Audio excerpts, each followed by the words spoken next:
आज के हमारे गेस्ट है डॉक्टर नितिन एंड अगर आप इनसे मिलेंगे तो आपको एक चीज तो सबसे पहले ये रियलाइज हो जाएगी कि ये कितने भी बड़े क्यों ना हो, ये कितनी भी बड़ी पोस्ट में क्यों ना हो, he is so down to earth, he is so down to earth that you can not even imagine. और आज के इस पॉडकास्ट में हम उनके बारे में जानेंगे, उनकी लाइफ से कुछ ऐसी चीजें सीखेंगे जो शायद हमें अपनी लाइफ में बहुत पहले इम्प्लीमेंट कर देनी चाहिए। Now over to doctor Nitin sir, आपको कैसा फील हुआ जब मैंने आपको पहली बार पॉडकास्ट के लिए इनवाइट किया?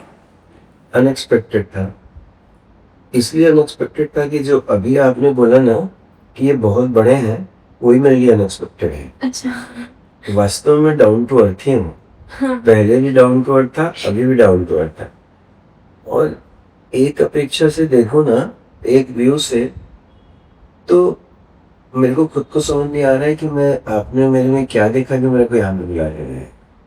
यही तो आपके में सबसे बड़ी क्वालिटी है कि आप आप इतनी अच्छी पोस्ट पर हैं, आप डॉक्टर हैं और आप इतने समय से समाज की सेवा पे लगे हैं, बट फिर भी आपको थोड़ा भी आपको थोड़ा भी घमंड नहीं है या फिर आपको थोड़ा भी अहम नहीं आया है कि आप इतना कुछ कर रहे हैं। सो वही तो एक क्वालिटी है। चलिए, अभी तो अपन बात मान लेते हैं आपकी। हाँ। लेकिन वास्तव में बोलो, मैं शुरू से डाउन टू अर्थ ही हूँ। हाँ। तो आपकी जर्नी बताइए, आपने स्टार्ट कहाँ से किया? पहले के टाइम पे इतना एक तो एक्सपोजर भी नहीं था पढ़ाई का। एकदम से उस समय पे आपने डॉक्टर बनने का सपना देखा और आपने उसको पूरा भी किया एंड आज आपको इतना एक्सपीरियंस है, तो वो पूरी एक बार जर्नी शेयर कर दीजिए। जर्नी स्टार्ट करने के पहले फॉर्चुनेटली क्या हुआ ये कि जो मेरे पेरेंट्स थे ना, वो इसी फील्ड से। अच्छा। मेरे फादर डॉक्टर थे। वो अनफॉर्चुनेट इंसिडेंस हुआ कि जिस दिन मेरा पीएमटी में एडमिशन हुआ, उसके 3 महीने के बाद वो एक्सपायर हो गए। इंस्पिरेशन मेरे फादर का ही था कि कुछ करना है करके। और इनफैक्ट बोलूं तो जिस समय मैंने ये फील्ड चुना ना, उस समय बहुत ज्यादा कॉन्फिडेंट भी नहीं था। अच्छा। कि मैं ये मुकाम हासिल कर लूंगा, कि जो डिग्री मिली है वो कर पाऊंगा। लेकिन कहते हैं ना कि जब बड़ों का आशीर्वाद रहता है ना, तो मुश्किल से मुश्किल काम आसान हो जाता है। बस ये चलता गया चलता गया चलता गया। कुछ अप डाउन भी आया लाइफ में। फिर एक समय ऐसा आया कि अब ये करना ही है। और मेरी मदर जो है, उनकी शुरू से इच्छा थी कि बच्चों पर डॉक्टर बनना। उनका एक सपना था कि कवर्धा में उस समय कोई थे नहीं, इसलिए बच्चों के डॉक्टर। तो मेरे पास बहुत ज्यादा चॉइस नहीं थी कि मैं फिजिशियन बनूं कि सर्जन बनूं। एक एम था कि बच्चों का डॉक्टर बनना है, कैसा भी बनना है ऐसा कर। तो वहां से सफर स्टार्ट हुआ। फिर जैसे सबकी लाइफ में रहता है, अप्स एंड डाउन आते हैं, सभी की लाइफ में आते हैं। और ये एक लाइफ का हिस्सा भी है, कह लें अपन। उन्हीं सब चीजों से गुजरते गुजरते गुजरते गुजरते कुछ ऐसी भी परिस्थितियां बनी कि जब एमबीबीएस कंप्लीट हुआ ना, तो मैं बहुत बड़ी बात नहीं बोलूंगा, उस समय यकीन मानिए मेरे पास में ना क्लिनिक डालने के लिए भी फैसिलिटी नहीं थी। हाँ, मतलब कह लें कि जब मैं अपना टेबल लगाया ना, जहाँ मेरे पहले फादर बैठते थे, वहां पे जब मैं बैठा तो पेशेंट को बैठाने के लिए स्टूल नहीं था। हाँ, ऐसी भी एक पोजीशन थी। लेकिन फिर वही बात आती है कि कुछ ऐसे लोग मिलते गए इस सफर में कि हर काम आसान होता गया। उनका जिक्र करना नहीं करना आज का विषय नहीं है। हाँ। लेकिन आज भी मैं उनका एहसान ना तहे दिल से मानता हूँ, जिन्होंने मुश्किल वक्त में मेरा साथ दिया है। फिर धीरे धीरे एक पैशन बन गया है कि अपने को बच्चों के लिए जो मैक्सिमम कर सकते हैं वो करना है, क्योंकि फ्यूचर यही है। अगर बच्चे स्ट्रांग रहेंगे ना, तो ही अपना देश, अपना समाज आगे बढ़ पाएगा। बस ये सफर चलता गया और फिर मेरे को खुद तो नहीं पता कि कैसा क्या होगा, बस होता है। तो सर, जैसे एमबीबीएस करने के बाद आपके पास बहुत सारे ऑप्शंस थे, जैसे बहुत सारे तो नहीं, बट आपने बताया कि कुछ ऑप्शंस थे। बट आपने स्पेसिफिकली पीडियाट्रिशियन ही क्यों चूज किया? फॉर आवर गेस्ट्स और आवर ऑडियंस, पीडियाट्रिशियन वो होते हैं जो चाइल्ड स्पेशलिस्ट डॉक्टर्स होते हैं जो मतलब बच्चों की डिसीजेस के बारे में उसको क्योर करते हैं और उसके बारे में पढ़ते हैं. सो नितिन जी एक पीडियाट्रिशियन है ये सब, ये तो आपने पीडियाट्रिशियन ही क्यों चूज किया? अभी पिछली बात में मैंने बताया था कि मेरी मदर का ना एक ख्वाब था कि कवर्धा में कोई बच्चों का डॉक्टर है, इसलिए मैंने दूसरा ऑप्शन सब छोड़ दिया. अच्छा. लेकिन बच्चों के साथ में काम करते करते करते करते एक ऐसा एहसास हुआ कि बड़े जो रहते हैं ना वो अपनी तकलीफ बता सकते हैं हाँ. कि मेरे सिर दुख रहा है, मेरा पेट दुख रहा है, मेरे को अच्छा नहीं लग रहा है, मेरे को वॉमिटिंग हो रही है, मेरे को सीने में दर्द है. ये लेकिन बच्चा जो रहता है ना कुछ भी नहीं बता सकता. ऐसा लगा कि जब ये कुछ बता नहीं पा रहे हैं, अगर अपन उनकी तकलीफ दूर करें तो उससे अच्छा और कोई काम नहीं है. सही बात. तो एक ये भी भावना आई कि जो बच्चा रोता है सिर्फ और मदर को भी समझ में नहीं आ रहा है, फादर को भी समझ में नहीं आ रहा है, जब डॉक्टर के पास ले जाता है ना तो उसकी ये उम्मीद रहती है कि मेरा बच्चा कैसे भी चुप हो जाए. ये एक रहता है. हाँ. बच्चा अगर खाना नहीं खा रहा है ना, 3-4 दिन से कुछ भी नहीं खा रहा है, तो पेरेंट्स के दिमाग में रहता है कि कोई एक ऐसा मिल जाए कि मेरा बच्चा खाना खाना चाहिए पड़ेगा. उनको ये नहीं पता कि क्यों नहीं खा रहा है, क्यों बच्चा रो रहा है, क्यों नहीं खेल रहा है, ये नहीं विषय नहीं रहता उनका. बस मेरा बच्चा ठीक हो गया. और ये देखते देखते मेरे को ऐसा लगा कि जब वो बच्चा रोता हुआ बच्चा आता था और जब वो चुप होके जाता था ना, तो जो पेरेंट्स में एक सेटिस्फेक्शन दिखता था मेरे को, हाँ. वो मेरे को जबरदस्त हाँ. मतलब अंदर से मेरे लिए ना वही आपकी मोटिवेशन. इंस्पिरेशन हुआ था. बस यही चलता है. इसलिए पीडियाट्रिक्स जो रहा ना मेरा फर्स्ट चॉइस रहा है. नहीं, एंड आई थिंक जो आपने एक पॉइंट बताया कि बोलकर तो सब अपनी चीजें बता सकते हैं, बट अगर आप जो नहीं बोल पा रहे उनकी हेल्प करो और उस पे फिर आपको सेटिस्फैक्शन हो रहा है तो वो बहुत बड़ी बात है. सेकेंडली मैं आपसे ये पूछना चाहती हूँ कि आज आपको कितने साल का एक्सपीरियंस है? 81 10th नवंबर को मेरा एडमिशन हुआ 1981 में. उस समय ये सब फैसिलिटी नहीं थी, व्हाट्सएप नहीं था, मोबाइल नहीं था. हाँ. टेलीग्राम रहता, तार जिसको अपन बोलते थे, तार करते थे, मतलब ये प्रोसेस था. मैं रायपुर में था, वहां पे हम लोग का ग्रुप था और सडनली वहां पे रिजल्ट आया और वहां पे ऐसी सुविधाएं भी नहीं थी. उस समय कवर्धा में 1 या 2 4 व्हीलर थी. अच्छा. और बसेस भी जो थी ना वो 7 to 8 आवर्स लेती थी, रायपुर से कवर्धा और कवर्धा से रायपुर जाना 7 to 8 आवर्स. और वो भी इवनिंग के बाद में कोई बस नहीं रहती थी. ये इवनिंग में जब रिजल्ट निकला ना तो मेरे को ऐसा लगा कि सबसे पहले मैं अपने पेरेंट्स को ये जानकारी दूं, लेकिन कोई साधन नहीं. तो मैं गया टेलीग्राम ऑफिस, वहां से टेलीग्राम किया, लेकिन अनफॉर्चुनेटली कहें कि वो डेड था. अच्छा. हाँ, डेड था. तो अब ये मान के चलिए कि आज रिजल्ट आया है और नेक्स्ट डे मॉर्निंग में मेरे पेरेंट्स को पता चलता है कि मेरे बच्चे का एमबीबीएस हो गया. ये ऐसा कहते हैं. उसके बाद में एडमिशन के बाद में सफर अच्छा रहा. जितने भी ग्रुप वाले मिले ना लगभग जैन थे और जैन की विचारधारा को फॉलो करने वाले थे. मतलब जो अजैन भी थे ना उनमें ऐसे थे कि जो स्मोकिंग कभी नहीं करते थे, ड्रिंक कभी नहीं करते थे, टोबैको कभी नहीं पाते. मतलब मेडिकल कॉलेज में हम लोगों का जो 10-12 लोगों का ग्रुप था ना उसको बाकी लोग बैकवर्ड बोलते कि ये लोग तो कुछ खाते नहीं है, ये लोग तो पीते नहीं है, क्या मतलब इनकी लाइफ से. इस टाइप का इमेज थी हम लोग. तो मतलब जैसे ये चीज मैंने नोटिस कि पहले भी और आज भी जो सोबर है, जो ड्रिंक नहीं कर रहे, जो ड्रग्स नहीं ले रहे या फिर जो स्मोक नहीं कर रहे, उनको अभी भी बोरिंग कहा जाता है. और जो लोग ये सारी चीज कर रहे हैं उनको कूल बना दिया जाता है, उनको कूल टैग मिल जाता है. यही विचित्रता है संसार. एक्चुअली दुनिया जिस ओर भाग रही है ना, अगर अपन भी भाग रहे हैं तो आप अच्छे हो, लेकिन आप कुछ मॉरल लेके चल रहे हो ना हाँ। पर दुनिया की दौड़ में नहीं होना तो आप बैकवर्ड हो। हाँ, मतलब अगर आप कुछ अलग करने की कोशिश कर रहे हैं या फिर अगर आप कुछ ऐसा करने की कोशिश कर रहे हैं जो आज तक कभी नहीं हुआ है या हुआ भी है तो आपके सराउंडिंग्स में नहीं हुआ है, तो लोग आपको क्रिटिसाइज करेंगे।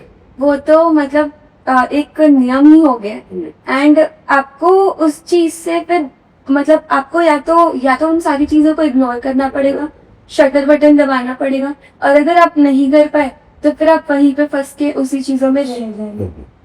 इसके बारे में ना, जैसे आपने शुरू में कहा ना कि आप प्रश्न पूछ सकते हैं, हम्म आपने ये जो पैशन चुना पॉडकास्टर का, हम्म 100% कंफर्म हो कि कई लोग आपको बोलेंगे क्या कर रही है तुम, हाँ, ये actually, करने के लायक कुछ काम है? करना है तो इंटीरियर कर, डॉक्टर बन, इंजीनियर बन, सीए बन।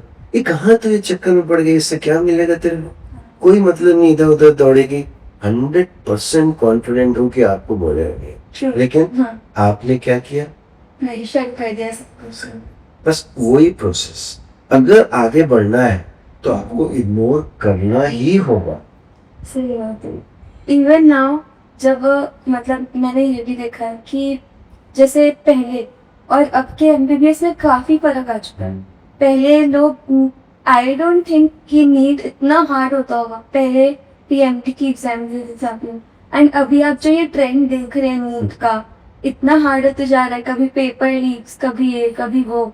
तो एज अ डॉक्टर आपका इसमें क्या ओपिनियन? नहीं, इसमें थोड़ा सा डिफरेंट हूँ आपसे मैं, कि उस समय नीट इजी था ऐसा नहीं था। हाँ, उस समय कंपटीशन कम था, हाँ, और एक जो उसका कोर्स था ना, वो एक फिक्स था कि इतने कोर्स से ही प्रश्न आएंगे, और उस समय नेगेटिव मार्किंग नहीं थी। अच्छा, उस समय भी पढ़ना उतना ही पड़ता था जितना आज पढ़ना पड़ रहा है। फिजिक्स, केमिस्ट्री, बायो और फिजिक्स, केमिस्ट्री, बायो और एक सब्जेक्ट और था बॉटनी जूलॉजी। ये 4 सब्जेक्ट है, फिजिक्स, केमिस्ट्री, बॉटनी, जूलॉजी। ये 4 पेपर थे। 100 मार्क्स के होते थे, 2-2 नंबर का एक क्वेश्चन होता था। उस समय नेगेटिव मार्किंग नहीं होती थी, लेकिन पढ़ना उतना ही पड़ता था जितना आज है।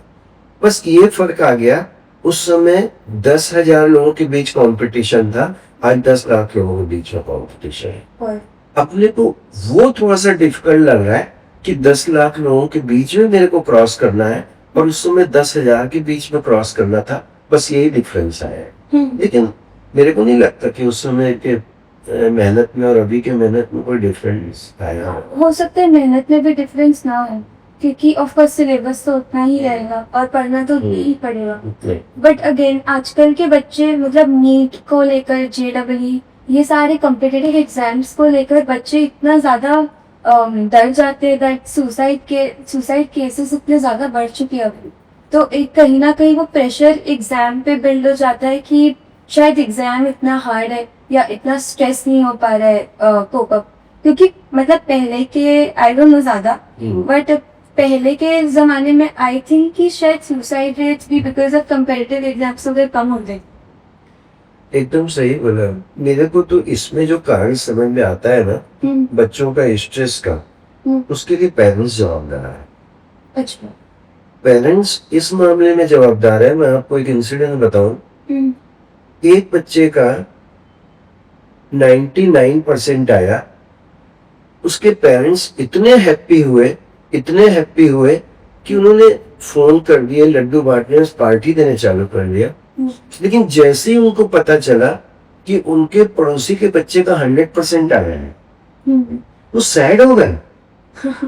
मतलब उनका पूरा गुस्सा बच्चे के ऊपर निकल गया। जब वो 100 ला सकता था तो तू क्यों नहीं लाया?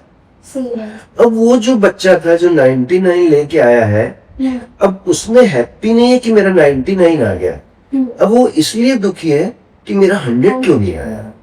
और इसके लिए पेरेंट्स ही जवाब है। हर पेरेंट्स अपने बच्चे को फर्स्ट आना चाहता है, और फर्स्ट कोई एक आ सकता है। हाँ। ये बच्चे के दिमाग में इतना साइकोलॉजिकल इम्पैक्ट डालता है कि कहीं मेरे मार्क्स कम आ गए तो मेरी तो खैर नहीं अच्छी। मैं क्या बोलूंगा मम्मी पापा के सामने जाके, मम्मी पापा इतना मेरे लिए खर्च करते हैं, इतना मेरे लिए मेहनत कर रहे हैं, और मेरे को 100 में 100 नहीं आया तो फिर मैं क्या करूंगा। ये जो भावना डेवलप होती है ना इंफीरियरिटी कॉम्प्लेक्स की, वो अल्टीमेटली सुसाइडल टेंडेंसी को और वो बच्चा इतना पिछड़ जाता है संसार में, पॉजिटिव थॉट से ही खत्म हो जाते हैं। हाँ। उसके दिमाग में ये बढ़ जाता है कि मैं नहीं कर सकता, मैं 100 ला ही नहीं सकता। अगर 3 कंसेक्यूटिव एग्जाम में उसको ऐसा लगता है कि मेरे 100 नहीं आए, वो अपने दिमाग में सेटअप कर लेता है कि मेरा 100 कभी नहीं आएगा। ये कॉम्प्लेक्स सिर्फ स्टडी में नहीं, जब वो संसार के फील्ड में जाता है ना, तो भी यही भावना लेके जाता है। मेरे को तो लगता है जो पेरेंट्स है और जो सराउंडिंग है, जो बच्चों के ऊपर इतना प्रेशर डालते हैं कि तेरे को इसमें टॉप करना ही है, ये भावना सबसे पहले खत्म होनी चाहिए। इसके लिए पेरेंट्स को सुधरना पड़ेगा। बच्चे तो नासमझ है कह ले, उनको जो अपन दिशा दिखाएंगे ना 100% वो उसी में जाएंगे। अगर वो 99 वाली जो मदर थी, पेरेंट्स थे, वो अगर हैप्पी रहते ना तो बच्चा कभी सैड नहीं रहता। 99 आने के बाद वो सैड इसलिए हुआ कि वो पेरेंट्स के मुताबिक नहीं हो पाया। सही बात। ये मेरे को लगता है कि बच्चों को सुधारने की बजाय पेरेंट्स को पहले खुद को सुधारना पड़ेगा। वही तो आपने सबसे सही बात बोली। एंड इसमें मैं एक चीज और मतलब ऐड करना चाहूंगी कि जैसे बच्चों में तो कंपटीशन बढ़ी है, बट आपस में पेरेंट्स में भी कंपटीशन बढ़ गया है कि किसका बच्चा सबसे ज्यादा तेज है, किसका बच्चा, क्योंकि बच्चों में तो ऑलरेडी आप प्रेशर डाल रहे हो उस चीज का, बट अगेन पेरेंट्स में खुद में भी इतना प्रेशर आने लगे कि मुझे ये भी क्लास भेजनी है, वो भी क्लास भेजनी है। इनफैक्ट मैं आपसे एक क्वेश्चन पूछना चाहूंगी, क्या because you are a pediatrician, तो बच्चों को बोर्डम में रखना चाहिए, मतलब बच्चों को बोर होने देना चाहिए? मैं क्वेश्चन नहीं समझ पाया। मतलब जैसे कि आजकल के पेरेंट्स क्या करते हैं कि खाली बैठने नहीं देते बच्चों को, क्लास ये क्लास क्लास, तो वो बोर्डम बच्चों को बोर होने देगा। नहीं, अपन देखे ना कि बच्चे की लाइफ स्टाइल अगर अपन देखेंगे ना, एक मशीन हो गया एकदम, जैसे रोबोट में अपन फिट कर देते हैं ना, कुछ कंप्यूटर में फिट कर देते हैं कि इसके बाद ये आएगा, इसके बाद ये आएगा, इसके बाद, वो बच्चा रोबोट जैसा बन गया है। उसको सुबह उठना है, उसको जल्दी से तैयार होना है, जल्दी से बस पकड़ना है, जल्दी से एक स्कूल पहुंचना है, जल्दी से एक स्कूल में पढ़ाई करना है, जल्दी से वापस आना है, जल्दी से आके उसको नेक्स्ट ट्यूशन में जाना है, जल्दी से आके उसको आधे घंटे के लिए स्पोर्ट्स में जाना है, जल्दी से आके फिर मैथ्स की क्लास जाना है, फिर उसको म्यूजिक, ये आखिरी में करते करते करते करते बच्चा थक जाता है, सो जाता है, और उसको पूछें कि तू किया क्या, उसको खुद को समझ में नहीं आता मैं क्या किया। तो अपन ना एक्चुअल में बच्चे का ना जो चतुर्मुखी जो विकास बोलते हैं, जो चारों तरफ से जो विकास नहीं करके अपन एक डायरेक्शन में विकास चाह रहे कि तू मशीन की तरह लगे रहे, तेरे लिए अच्छा क्या है बुरा क्या है ना तो अपन उसको समझा पाते हैं, उसके पास तो टाइम ही नहीं है अच्छा बुरा सोचने का, वो भी भिड़ जाता है, वो भी उसी में लगा रहता है, क्योंकि उसको पता है कि मैं ऐसा नहीं करूंगा ना तो मम्मी की डांट पड़ेगी, फिर पापा आएंगे रात को थके हारे, एक आध दो लगा देंगे मेरे को मानना तो उन्हीं की पड़ेगी। वो भी बेचारा बेसर एकदम अपने आप को छोड़ देता है, जैसा करना है करो, जैसा कर, यही करती है। अपन ने उसके जीवन को छीन लिया, अपन ने उसके बचपन को उससे छीन लिया जो उसको कभी दोबारा नहीं मिला। और बचपन एक ऐसी चीज है, अपन उसको रोबोट बनाने की बजाय अपन उसके दिमाग में ये डाले कि तेरे लिए अच्छा क्या है, तेरे लिए बुरा क्या है, तो खुद डिसाइड कर, खुद डिसाइड कर, उसमें सोचने की क्षमता बनेगी, उसको डिसीजन लेने का पावर आएगा, और वो बच्चा आगे जाके 100% सक्सेस रहेगा। और जिनको अपन रोबोट बना के चाह रहे हैं ना कि ये आगे जाके या तो वो डिप्रेशन में जाएगा या सुसाइडल टेंडेंसी में जाएगा या थक हार के अलोन हो जाएगा, उसको फिर किसी से बात करने में अच्छा नहीं लगेगा। तो मेरे को तो फिर से उसी विषय पे आता हूं मैं, गलती पेरेंट्स की, बच्चे गलत नहीं है, बच्चे हमेशा इनोसेंट रहते हैं। जैसे बोलते हैं ना किसी भी एक लोहे को अगर कोई आकार देना है तो अपने को उस शेप के वस्तु में उसको डालना, ढांचे में डालना पड़ेगा। और अपन क्या कर रहे हैं, उसकी समझ के बिना, उसकी इच्छा के बिना अपन अपनी इच्छा उस पर थोपते जा रहे हैं। हाँ। तेरे को डॉक्टर ही बनना है और वो बच्चे का उसमें इंटरेस्ट नहीं है, उसको आर्ट्स में इंटरेस्ट है। अब वो कंफ्यूज है वो कि मैं करूं तो क्या करूं। आपको एक बहुत अच्छी बात बताता हूँ, गुरुकुल से जुड़ा हुआ था मैं, गुरुकुल पब्लिक स्कूल से अभी भी जुड़ा हुआ हूँ। जब पेरेंट्स 1-2 साल पढ़ाते थे ना, उसके बाद उनकी एक ही कंप्लेंट रहती थी कि आपके स्कूल में 3 साल हो गए, आप बोलते हो इंग्लिश मीडियम स्कूल है, लेकिन ये तो बच्चा हमारा इंग्लिश बोल ही नहीं रहा है, उसको तो समझ में आ ही नहीं रहा है करके। तब उसको जब समझाते थे ना, बच्चा स्कूल में जब रहता है ना तो इंग्लिश में बोलता है, अपने पेरेंट्स के साथ में हिंदी में बात करता है, अपने जो वर्कर है ना उनके साथ छत्तीसगढ़ी में बात करता है, और जो दादा दादी है ना उनके साथ मारवाड़ी में बात करता है। वो बच्चा लास्ट में इतना कंफ्यूज रहता है कि मेरे को कौन सी लैंग्वेज अपनानी है।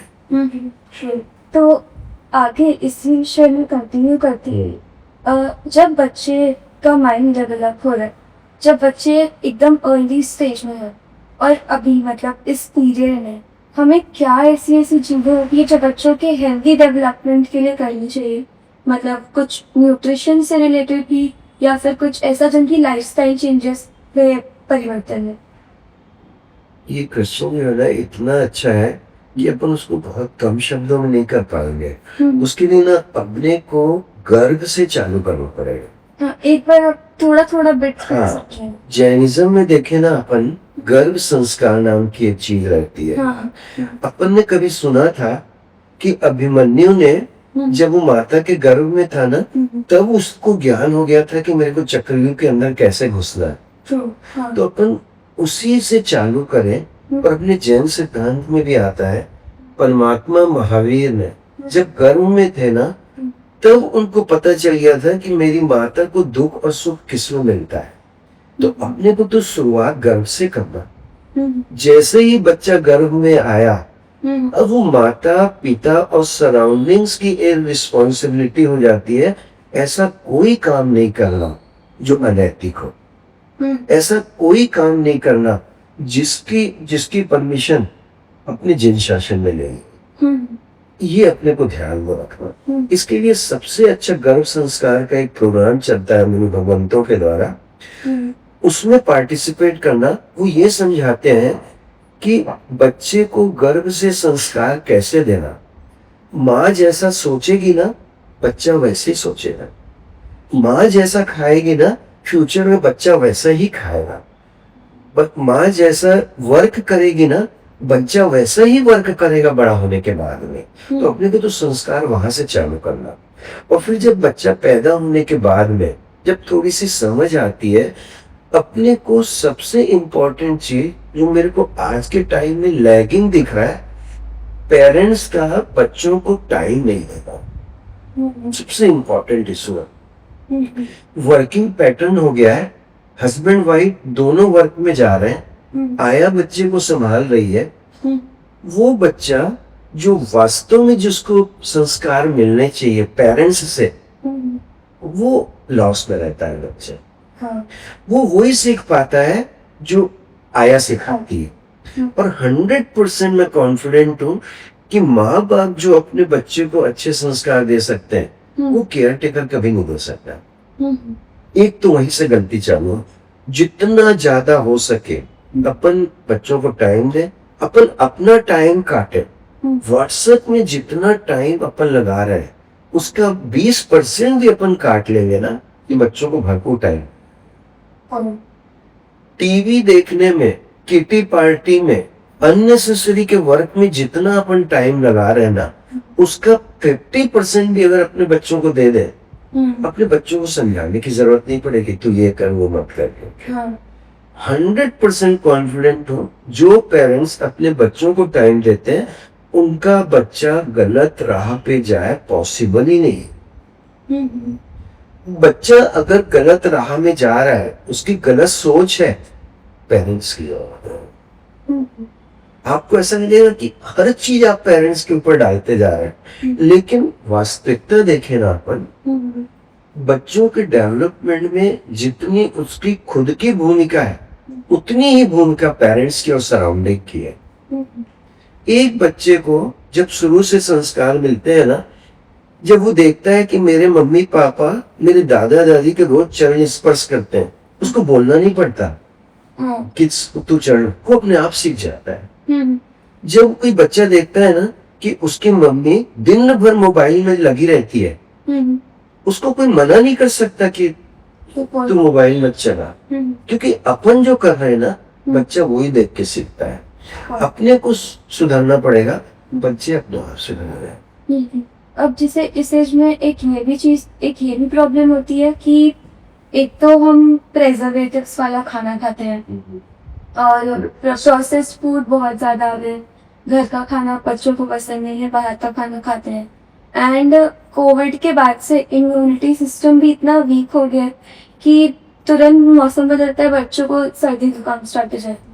तो इन सब के लिए हम क्या ऐसे चेंजेस करें, या कुछ होम रेमेडी या कुछ एक ट्रिक है जिससे बच्चों की इम्यूनिटी भी डेवलप हो, प्लस जो मतलब क्योंकि समझा तो नहीं, मतलब समझा सकते बट रोक नहीं सकते, क्योंकि अगर वो जिद करेंगे 2 दिन बाद तो आप 1 दिन मना करेंगे, 2 दिन मना करेंगे, 3 दिन मना करेंगे, लेकिन चौथे दिन आपको प्रोसेस्ड फूड खिलाना ही पड़ेगा क्योंकि वो मानेंगे तो नहीं। और हेल्दी ऑल्टरनेटिव्स हमारे पास आ गए, लेकिन वो समझाना और उन चीज़ों को एक्सेप्ट करना वो काफ़ी मुश्किल है।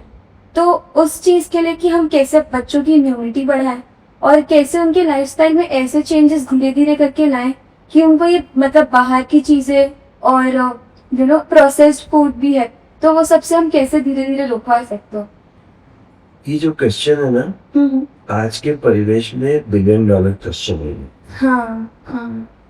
जो आज बच्चा बीमार बार बार पड़ रहा है, आप देखेंगे 10, 12, 15, 20 साल के बच्चों के बाल सफेद हो रहे हैं। हाँ, आप देखेंगे बच्चों की जो हेल्थ है ना और प्रतिरोधक क्षमता जिसको बोलते हैं अपन, इम्यूनिटी पावर है, कंपैरेटिवली जो हमारे पेरेंट्स थे ना उनसे बहुत कम आ गया है। इसका गहराई तक। और एक बात बोलूंगा खास करके लड़कियों के लिए, जो लड़कियों में 9 इयर्स 10 इयर्स 11 12 इयर्स तक के मेंसेस आने का कारण है, वो भी एक बहुत महत्वपूर्ण कारण है।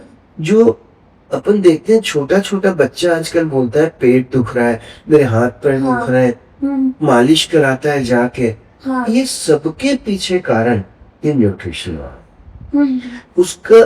फिर अपन गहराई तक जाएंगे ना, इसमें जिम्मेदार पेरेंट्स है। बच्चे को समझ नहीं है उसके लिए क्या अच्छा है क्या बुरा है, वो तो देख देख के सीखता है। जब वो देखता है ना कि संडे फ्री डे में मेरे पापा बाहर का ही खाना खाते हैं, माइंड सेट रहता है उसका कि बाहर का खाना अच्छा रहता है और इंजॉय से खाते हैं। तो एक आध दिन अगर संडे आउटिंग नहीं हो पाती ना, तो वो घर का वातावरण देखता है ना, सब दुखी दुखी रहते हैं। वहां से वो अपना मेंटल स्टेटस फिट कर लेता है कि मेरे को तो बाहर का ही खाना खाना है। एक बात तो ये हो गई। दूसरा, अपन बच्चे को इतनी फैसिलिटी प्रोवाइड कर रहे हैं, इतने गैजेट्स दे रहे हैं कि वो अपनी प्रतिरोधक क्षमता, इम्यूनिटी पावर नेचुरल ढंग से बढ़ा ही नहीं पा रहा है। एक एग्जांपल दूं मैं, थोड़ी सी गर्मी लगी बच्चे को एसी मिल जाता है। थोड़ी सी गर्मी लगी, मेरा बच्चा, आपको एक बताऊं, एक इतनी अच्छी स्कूल है यहाँ पे, स्पिरिचुअल में है, लेकिन मैं किसी पेरेंट्स को दोषी नहीं मानूंगा।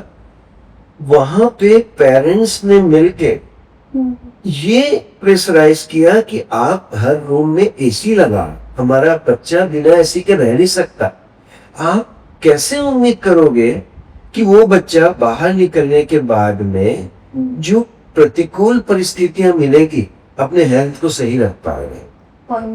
नहीं रख पाएगा। दूसरा विषय आता है इसमें, बच्चा जब स्कूल जाता है ना, तो वहां पे सब बच्चे अलग अलग टिफिन लेके आते हैं। कोई पिज्जा लेके आ रहा है, कोई बर्गर लेके आ रहा है, कोई मैगी लेके आ रहा है। अपन अपने बच्चे को रोटी सब्जी भी डाल के देंगे, लेकिन वहां के इन्वायरमेंट को देख के वो इतना विचलित हो जाता है, कंफ्यूज हो जाता है। मेरे को सिर्फ रोटी सब्जी मिलती है, हाँ। इनको तो रोज पिज्जा मिलता है, इनके तो टिफिन में रोज मैगी रहती है, इसके में तो रोज अच्छे अच्छे आइटम रहते हैं। वो बहस करता है पेरेंट्स से आगे, आप गंदे मम्मी हो, आप गंदे पापा हो, देखो उनको बर्गर देते हैं, मेरे को ये नहीं खाना है, मैं बोर हो गई हूँ। ये अपन ने क्यों ऐसा किया? मेरा बच्चा अच्छे स्कूल में पढ़े, ये स्कूल मैनेजमेंट की भी गलती है और पेरेंट्स की भी गलती है, जो अपन ऐसा स्कूल चूज करते हैं जहाँ पे फैसिलिटी ज्यादा बच्चों के हिसाब से। उनको खाना अच्छा मिले नहीं मिले ये विषय नहीं है, पढ़ाई कैसी है ये महत्वपूर्ण है। मैं आपको पुराने जमाने में अगर ले जाऊं ना, राजा महाराजा के भी बच्चे जब पढ़ने जाते थे, भगवान राम के लव कुश जब पढ़ने गए थे, उस समय वहां पे एसी की व्यवस्था नहीं थी, वहां पे पिज्जा बर्गर की व्यवस्था नहीं थी, वहां पे तो बाकी बच्चे जैसे रह रहे हैं ना, तुमको भी रहना है। ये फन डिसीजन था पेरेंट्स का। लेकिन अभी क्या करते हैं पेरेंट्स, वो पिज्जा लाया ना तो मैं भी दे, वो बर्गर लाया ना तो मैं भी खिलाऊंगा। वो बच्चा वो खाते खाते उसके टेस्ट में इतना फंस जाता है कि वो जो न्यूट्रिशियस चीजें हैं ना वो निग्लेक्ट हो जाती है। और बच्चे के विकास में न्यूट्रिशन बहुत इंपॉर्टेंट फैक्टर है। चाहे अपन ब्रेन को ले लें, चाहे अपन बोन्स को ले लें, चाहे अपन ब्लड के लिए ले लें, चाहे लीवर के लिए ले लें, चाहे किडनी के लिए ले लें, चाहे संस्कार के लिए ले लें। एक वर्ड आता है जैनिज्म में, जैसा होगा अन्न वैसा होगा मन। ये बहुत सोच समझ के पूर्व भगवंतों ने बताया है। अगर अपन उनको वो चीजें देंगे, फिर अगर अपन सोचें कि बच्चे की प्रवृत्ति न बिगड़े, उसको क्रोध ना आए, उसको अहंकार मत आए, संभव नहीं। क्यों? जैसा उसने न्यूट्रिशन लिया है ना, उसी का ही फल मिलेगा उसको। सबसे ये तो कंप्लेंट हो गई, अब इसमें सुधार कैसे करना? अब मेरा रोल क्या है इसमें? पेरेंट्स का रोल ये है बच्चों को बार बार ऐसी चीजें बताएं जो उसके ब्रेन डेवलपमेंट में, जो उसके मेंटल और जो बॉडी डेवलपमेंट में बेनिफिशियल है। जब बच्चे को ये लगेगा ना कि मेरे बाल, उसके जो बाल है, उसके फ्रेंड के बाल 10-12 साल में इसलिए सफेद हुए कि वो पिज्जा बर्गर खाता है, अब वो नहीं खा रहा। अगर अपन उसको ये समझाए, देख तेरे बड़े भाई को चश्मा लगाए ना, वो मोबाइल बहुत देखता था इसलिए लगाए उसको मोबाइल, वो बिल्कुल मोबाइल नहीं यूज करे। क्योंकि किसी भी बच्चे को पसंद नहीं है सफेद बाल उसके, किसी भी बच्चे को पसंद नहीं है कि वो चश्मा लगाए, लेकिन लगाना पड़ता है उसको। तो मेरे को लगता है कि शुरुआत यहीं से करनी पड़ेगी। उस बच्चे के लिए अच्छा या बुरा क्या, पहले पेरेंट्स समझे और वही चीज बच्चों में करने का है। और सिर्फ घर में नहीं, स्कूल में भी एक ऐसा वातावरण बने कि जो फास्ट फूड, डिब्बा बंद फूड का जो फैशन अभी अनाप शनाप ढंग से चल रहा है, अब यकीन मानना आने वाला जो वक्त है इन बच्चों के लिए इतना नुकसानदायक है। आप देखना, आप कैंसर के अस्पतालों की भीड़, एक भी घर धमतरी या कवर्धा में ऐसा नहीं होगा जहां पे किसी न किसी को बीपी या शुगर की टैबलेट या किसी न किसी बीमारी की दवा नहीं चल रही है एक एज आने के बाद।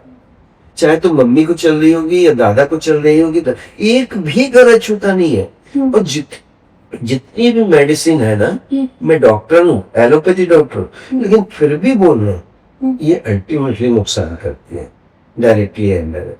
अभी अपने को सचेत होना है ना, अपने को, अपने देश का, अपने को, समाज को, भविष्य को अगर अच्छा बनाना है, इस जो एरिया है इसमें बहुत ज्यादा काम करने की जरूरत।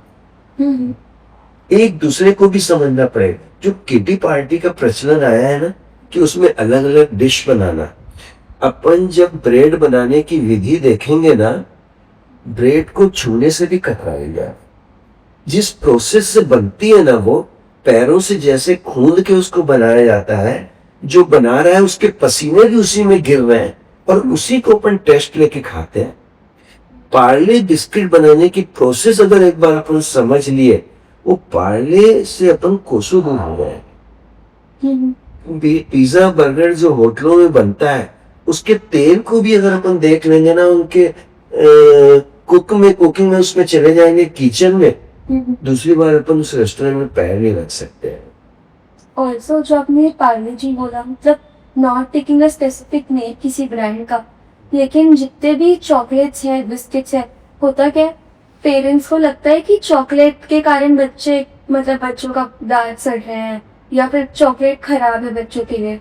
लेकिन जो, मतलब मुझे तो लगता है कि आप चॉकलेट संडे को एक बार देंगे बच्चों को, लेकिन जो 2-2 बिस्किट आप सुबह शाम उनको खिला रहे हैं वो ज्यादा उनके लिए हार्मफुल है। क्योंकि चॉकलेट में चलो ठीक है सिर्फ शुगर होती है, ऑयल होता है, लेकिन बिस्किट में ऑयल भी है, शुगर भी है, मैदा भी है, और ये तीन, और सॉल्ट भी है। ये सारी चीजें बच्चों की हेल्थ डेली बेसिस पे खराब कर रही है। 100%। तो एक दिन चॉकलेट देना उसको खराब मानना, उससे और डेली बिस्किट देना उसको अच्छा मानना, ये कहीं का लॉजिक ही नहीं है। एकदम सही। मैं आपको बताऊं दांत खराब होने का कारण, हम्म ये जो चॉकलेट रहते हैं ना, ऑयल और शुगर, ये जो मिक्स में रहते हैं, वो जो खाने के बाद में जो अपनी कैविटी है दांत की, मतलब 2 दांतों के बीच की जो जगह है, हाँ, उसमें वो जाके फंस जाता है और इतना स्टिक हो जाता है वो बिस्किट का पार्ट, वो आसानी से नहीं निकलता है।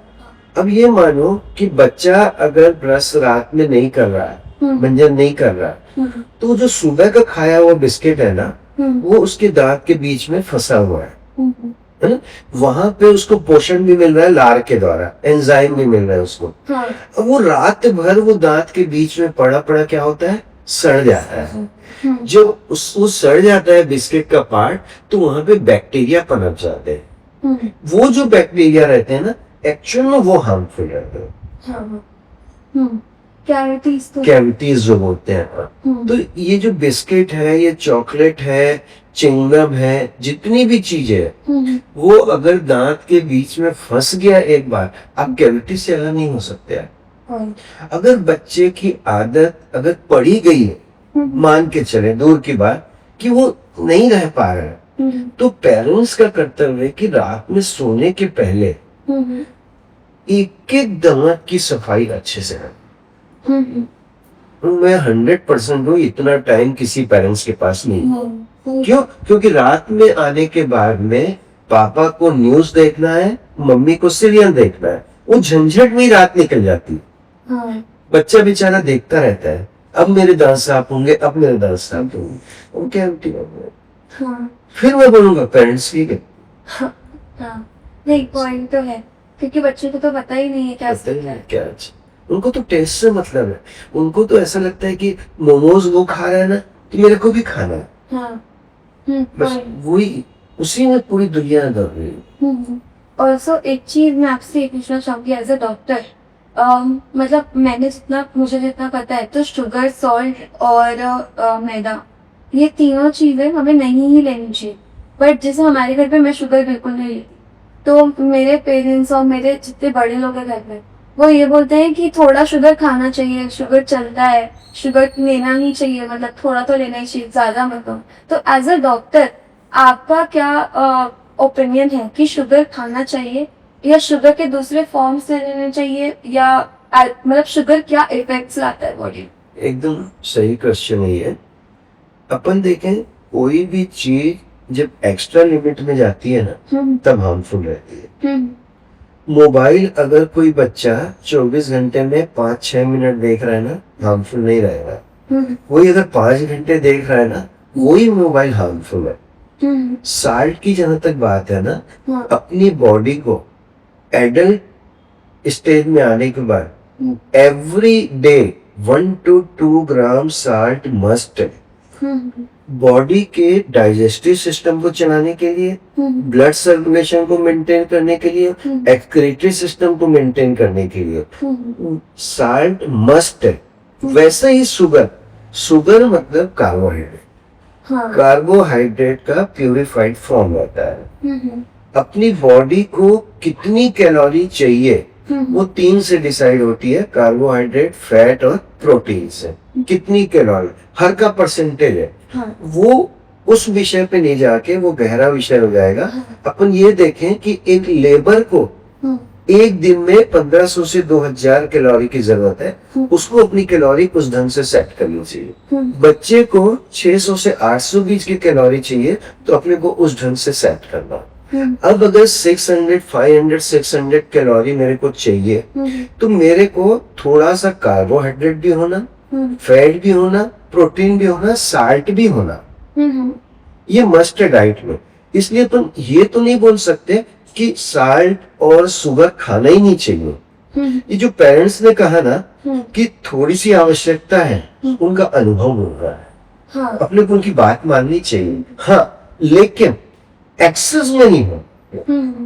बट अब जैसे कि शुगर की भी बात करते थे, काफी कंट्रोवर्शियल टॉपिक हो जाता है क्योंकि शुगर इतना रिफाइंड होता है, तो उसको आप जैगरी के फॉर्म पे ले लो, गुड़ के फॉर्म पे ले लो, लेकिन वो जो रिफाइंड शुगर के फॉर्म पे होता है, क्या वो लेना चाहिए? नहीं नहीं, जितना रॉ मटेरियल में प्योरिटी रहती है, जितने नेचुरल फॉर्म में प्योरिटी रहती है ना, उतनी प्योरिटी जैसे जैसे उसकी स्टेज बढ़ती जाती है, वो प्योरिटी खत्म हो जाती है। और जैसे आपने ये बोला कि कार्ब्स, फैट्स और प्रोटीन्स, और साथ में मतलब हम ले लेते हैं कि विटामिन्स, मिनरल्स भी हमको लेने ही है, सॉल्ट वगैरह उसमें। तो मुझे आप ऐसे 3-4 विटामिन्स, मिनरल्स बता सकते हैं जो, या फिर सप्लीमेंट्स जो मतलब बच्चों को देना चाहिए for their development?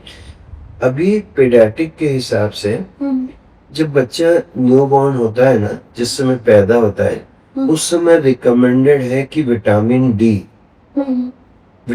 D on day 1 से स्टार्ट कर देना चाहिए। 400 unit per day, according to wait रहता है। मैं एक स्टैंडर्ड बता रहा हूँ, एक मतलब एवरेज अच्छे वेट पे बच्चे का बता रहा हूँ, ये सप्लीमेंट होना चाहिए। 1.5 मंथ जब होता है बच्चे का, उसको आयरन की रिक्वायरमेंट लग जाती है, क्योंकि जो ब्लड माँ के सर्कुलेशन से आया रहता है, वो धीरे धीरे डिस्ट्रॉय होता जाता है। अब उसको खुद को ब्लड बनाने की प्रोसेस चालू करनी पड़ती है, उसके लिए आयरन की रिक्वायरमेंट बढ़ जाती है। तो 1.5 महीने में IAP जो इंडियन एकेडमी ऑफ पीडियाट्रिक्स है, वो रिकमेंड करती है कि आयरन सप्लीमेंटेशन होना चाहिए गाय उसमें। अब चूंकि 1.5 महीने का बच्चा मिल्क के अलावा कुछ नहीं लेता है, उसको अपने को आयरन सप्लीमेंट करना चाहिए। और ये जो आयरन और विटामिन डी है, रिकमेंडेशन के हिसाब से 9 मंथ्स टू 1 ईयर तक के देना है अपने को, ये है ना। अब अपन B12 का देखें, B12 के मैक्सिमम सोर्स है वो नॉनवेज है, मैक्सिमम 99%। अब उसमें से अब जब मेरे को B12 की रिक्वायरमेंट बढ़ती है, तो मेरे को सप्लीमेंटेशन करना। B12 मेरी आदत अगर AC में रहने की है, मैं वर्किंग ऐसा है मेरे यहाँ कि सुबह से AC में रहता हूँ, मैं सन के एक्सपोजर में नहीं जा रहा हूँ, तो मेरे को विटामिन डी सप्लीमेंटेशन होना चाहिए। महिलाओं के लिए जब तक के उनका मेंसेस, जिस दिन उनका मेंसेस बंद होने का पीरियड आया, उनकी कैल्शियम रिक्वायरमेंट बढ़ जाती है, उनको कैल्शियम सप्लीमेंटेशन होनी चाहिए। तो ये प्रोसेस है पूरा, है ना। इसके हिसाब से इनको सप्लीमेंटेशन लेना चाहिए। Vitamin A 9 months to 15 months में विटामिन ए का डोज बच्चे को लेना चाहिए। 5 इयर्स में फिर से विटामिन ए का डोज लेना चाहिए। ये ऐसे प्रोसेस है। अच्छा, और जैसे मैंने ये भी देखा है कि गवर्नमेंट भी हमें कुछ कुछ वैक्सीन वगैरह सप्लाई करती है, बट यूजुअली ऐसा होता कि मेरे पापा मतलब बचपन में जब हम स्कूल में होते थे ना, स्कूल में पूरा प्रोसेस होता था, तो बट पापा हमें मना करते थे कि स्कूल से नहीं लेना है वैक्सीन। तो आई डोंट नो किसका रीजन क्या था, हो सकता है कुछ दूसरा रीजन। इसमें नहीं, इसमें जो बेसिक रीजन आता है ना, वो कोल्ड चेन मेंटेन का आता है। कोल्ड चेन मेंटेन का मतलब ये रहता है कि एवरी वैक्सीन की पोटेंसी एक पर्टिकुलर टेम्परेचर के रेंज में 100% है।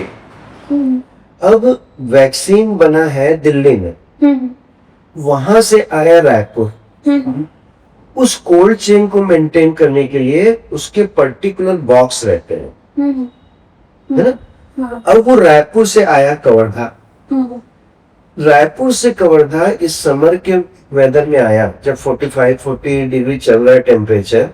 अब उसमें जो भेजने वाला था रायपुर से कवर्धा, उसको जानकारी है कि नहीं है कि इस टेम्परेचर को मेंटेन कैसे करना। अब खुदा न खास्ता उसने थर्मोकोल के डब्बे में आइस पैक डाल के भेज भी दिया। अब वो गाड़ी खराब हो गई।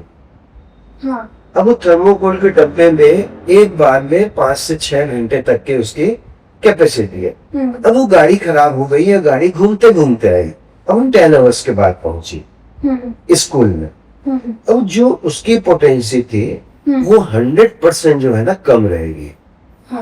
लेकिन स्कूल में वैक्सीन नहीं देना ये गलत। अगर अपन कॉन्फिडेंट है कि स्कूल में कोल्ड चेन प्रॉपर मेंटेन किया जा रहा है तो कोई दिक्कत नहीं है। और दूसरा, कुछ वैक्सीन की साइड इफेक्ट होती है, उस साइड इफेक्ट को उस समय मैनेज करने की फैसिलिटी स्कूल में है कि नहीं, ये 2 पॉइंट देखना पड़ता है।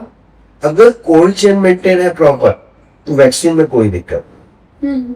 अगर वो कुछ साइड इफेक्ट बहुत रेयर रहते हैं वैक्सीन के, बहुत रेयर में रेयरेस्ट रहते हैं, मैं रेयरेस्ट की बात कर रहा हूँ, उसको मैनेज करने की फैसिलिटी है कि नहीं, प्राइमरी केयर हेल्थ का उसमें फैसिलिटी है कि नहीं है। अगर है तो स्कूल में वैक्सीन देने में कोई दिक्कत नहीं, कोई दिक्कत। सर आप कुछ पूछना चाहेंगे as we come to the end of the episode? मैं आपसे पूछना चाहूंगी कि आपको कैसा लगा पूरा पॉडकास्ट आपको बात करके, एंड कोई ऐसी चीज जो आपको पेरेंट्स को बोलना चाहेंगे या बच्चों को बोलना चाहेंगे?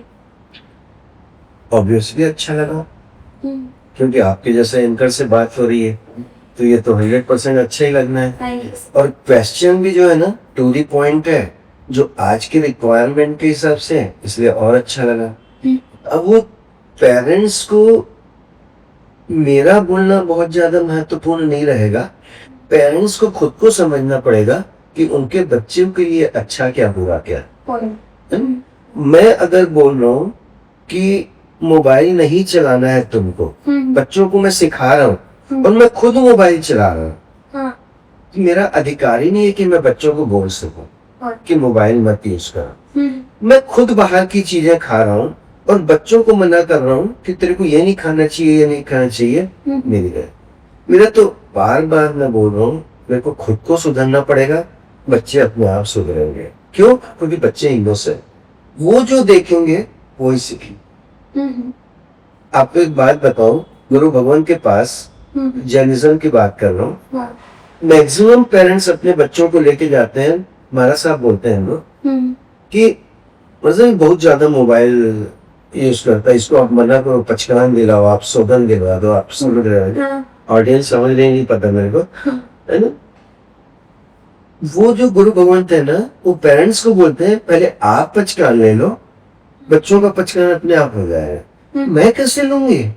मेरे को तो व्हाट्सएप चलाना है, मैं तो 10 ग्रुप से जुड़े हुए ना मेरे साथ, मैं कैसे ले लूंगी पचकान? आप उम्मीद मत रखो बच्चों से कि वो व्हाट्सएप नहीं चलाएगा, आप मत उम्मीद रखो कि रील नहीं देखेगा। रील देखना सिखाया किसने?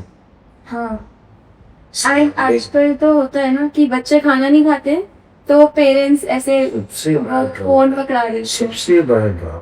सबसे बड़ा ड्रॉप पे अपन डिपेंडेंसी पे ले जाते जा रहे हो बच्चे को। तू ये कर ले तो मैं तेरी बात मान जाऊंगा, ले तू खाना खाएगा ना तो मैं तेरे को मोबाइल देखने देते हैं। ये अपन एक गलत दिशा में ले जा रहा। वो बच्चा बड़ा होने के बाद सौदेबाजी करता है पेरेंट्स से, आप ये करोगे ना तो मैं ये करूंगा। क्यों? क्योंकि शुरू से उसको वही शिक्षा मिली है कि मोबाइल देखता था ना मैं, तो मेरे को खाना खाता था ना तो मोबाइल देखना मिल जाता। मैं बोलता था मम्मी मेरे को वहां जाना है तो मैं ये कर देता था ना, सबको पैर पड़ लेता था ना तो मेरे को आइसक्रीम मिल जाती थी। वो दिमाग में फिट हो गया।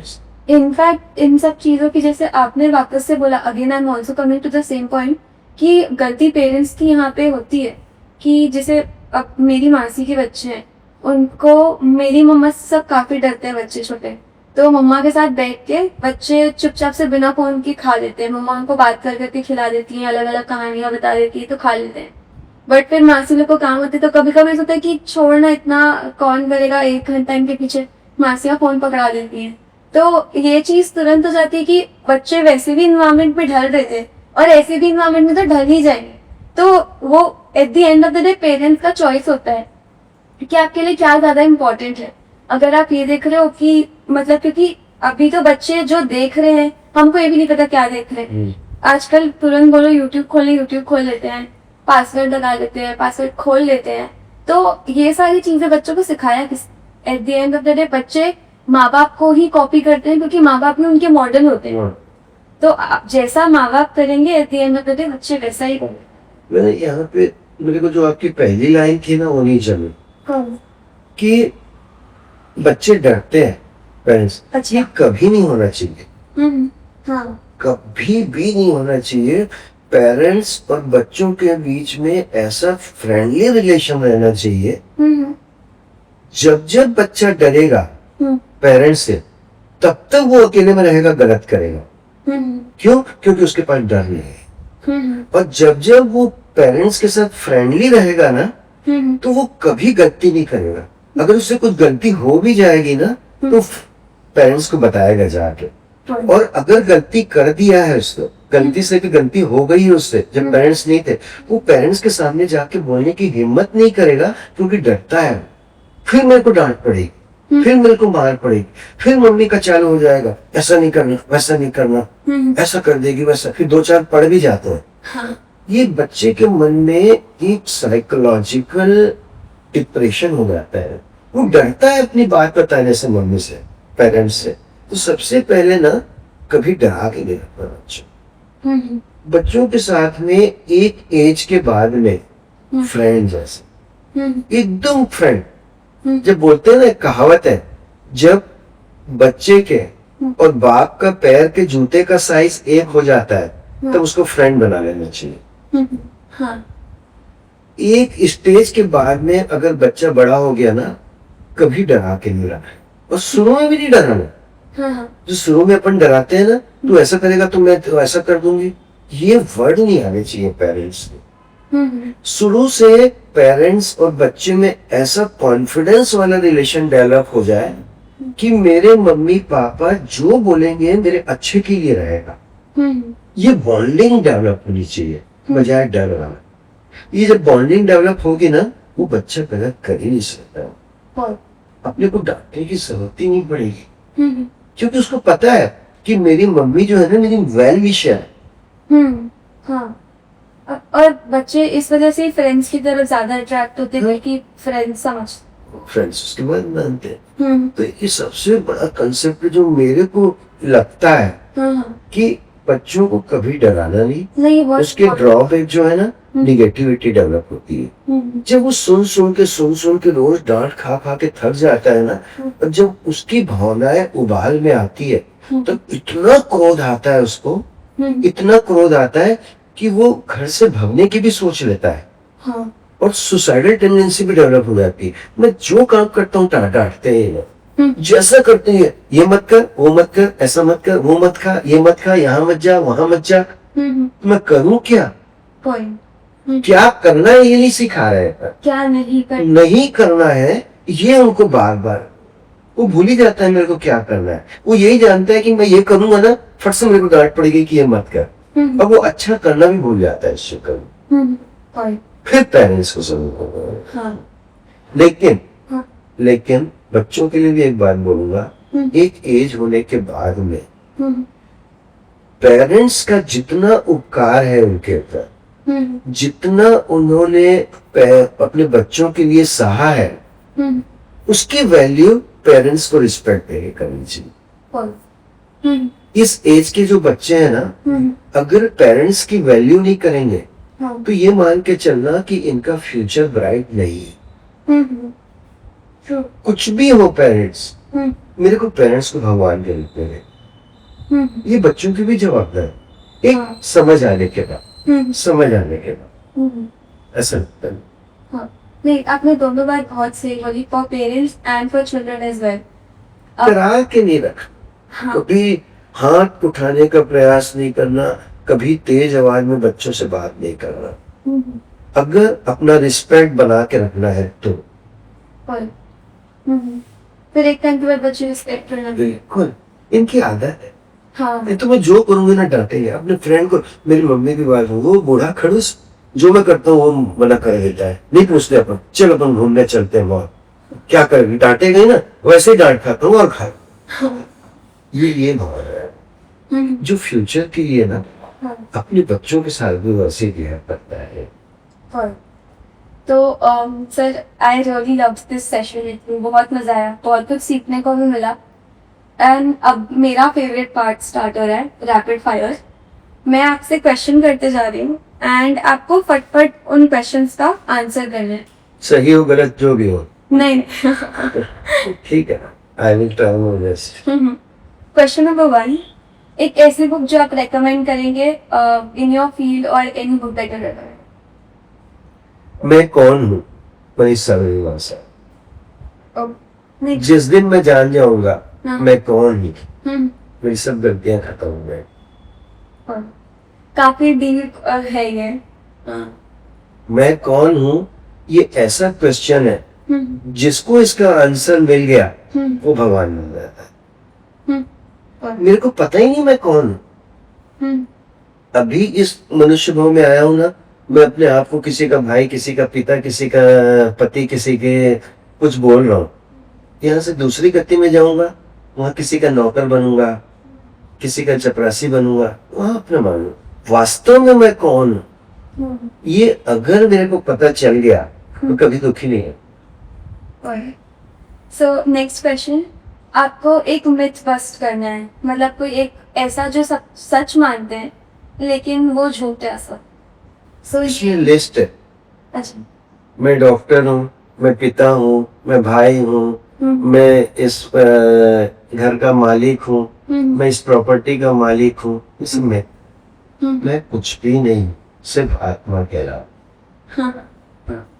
मैंने देखा है कि मुझे ये भी बात बहुत अच्छी लगी आपकी, आप काफी स्पिरिचुअल है, काफी स्पिरिचुअल है।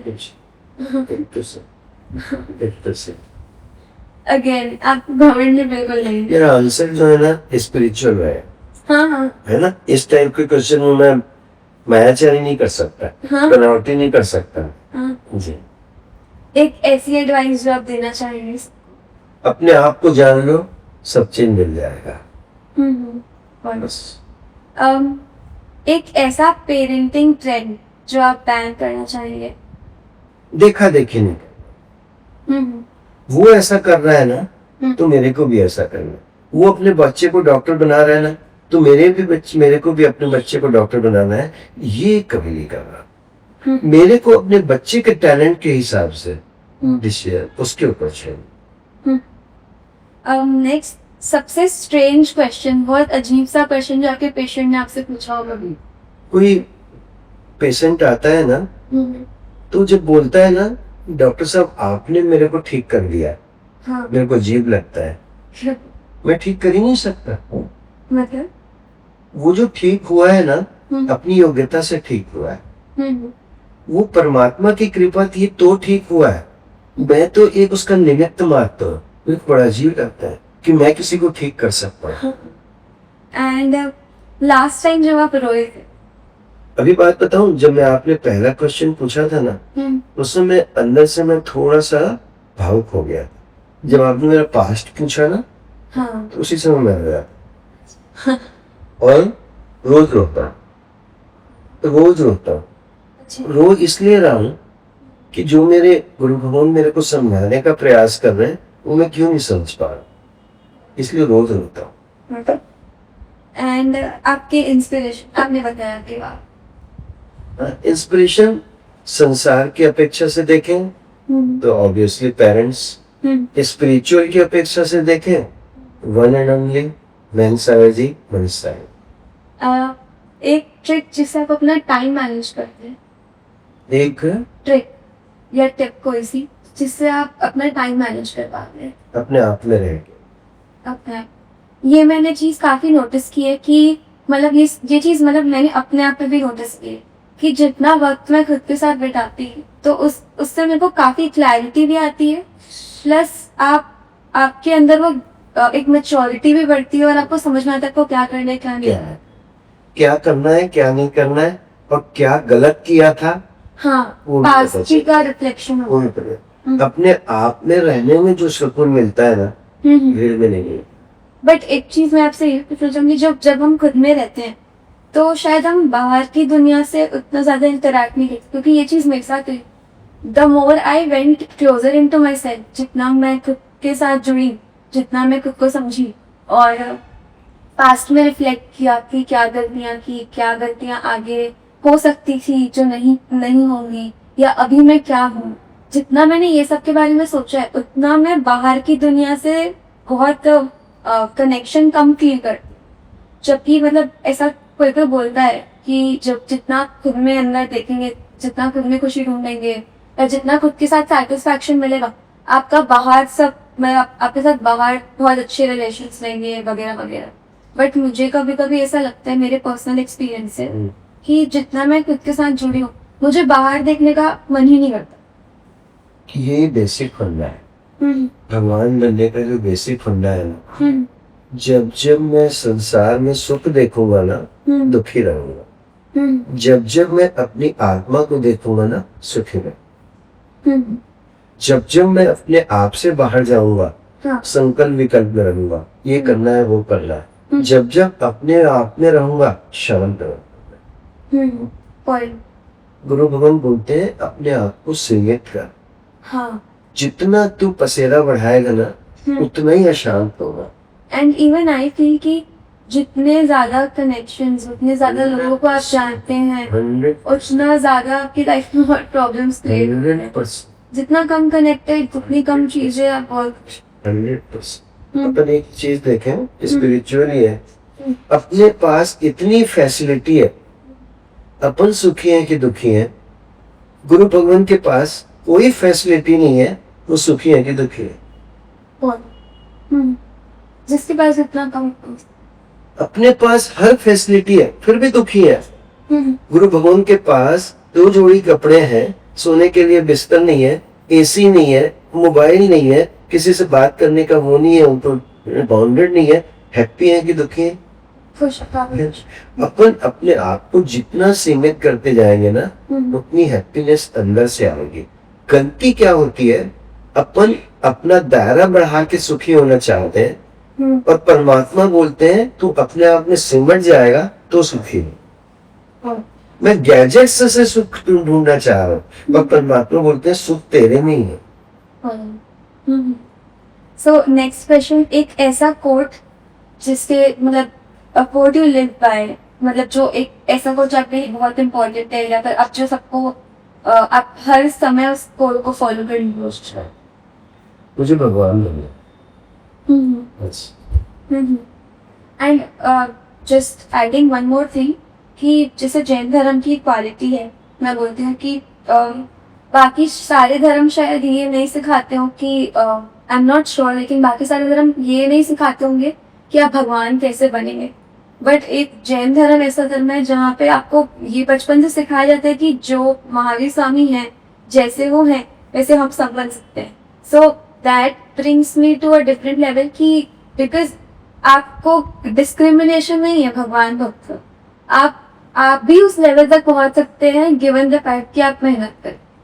तो फिर मेरे आपके बीच में थोड़ा सा डिफरेंस है। आप बोल रहे हैं कि मुझे भगवान बनना है और मैं बोल रहा हूँ कि मैं भगवान ही हूँ। अच्छा, हाँ। वास्तव में जो मैं हूँ ना वो भगवान ही हूँ, मुझे बनना नहीं है, बस मेरे को अपने आप को तराशना है। जैसे एक हीरा खदान से निकलता है, वो हीरा ही है, लेकिन जैसे जैसे उसकी परत निकलते जाती है ना अपने स्वरूप में आता जाता है। वैसे ही ये आत्मा के ऊपर जितने भी कर्म के वो आवरण है वो जैसे जैसे हटते जाएंगे अपने स्वरूप में। मूल रूप से मैं भगवान हूँ, मेरे को अपने भगवान स्वरूप तत्व को प्राप्त करना है, बनना नहीं है मेरा, क्योंकि मैं तो बना ही हूँ, इनबिल्ट हूँ। तो मेरे को ये प्रयास नहीं करना है कि मेरा कैसे भगवान बनना है, मैं भगवान हूँ, उसको संभालना कैसे, ये मैं। सो एंडिंग दी पॉडकास्ट, बहुत ज्यादा कुछ सीखने को मिला, और ऑनेस्टली आपने जो बातें कही हैं, आई विश कि हमारी जो ऑडियंस है वो भी उसे इम्प्लीमेंट करेगी, कुछ सीखने को मिला हो। सो टू आवर ऑडियंस, अगर आपको इस पॉडकास्ट से कुछ सीखने को मिले और ऑफ कोर्स मिलेगा जो कि, एंड अगर आपको एक रिफ्लेक्शन के लिए पॉइंट मिले तो please like share and subscribe और आप दूसरों की भी हेल्प कीजिए. And until the next podcast, please keep the conversation going. Thank you so much. Thank you, sir. शुक्रिया Thank you. आपका.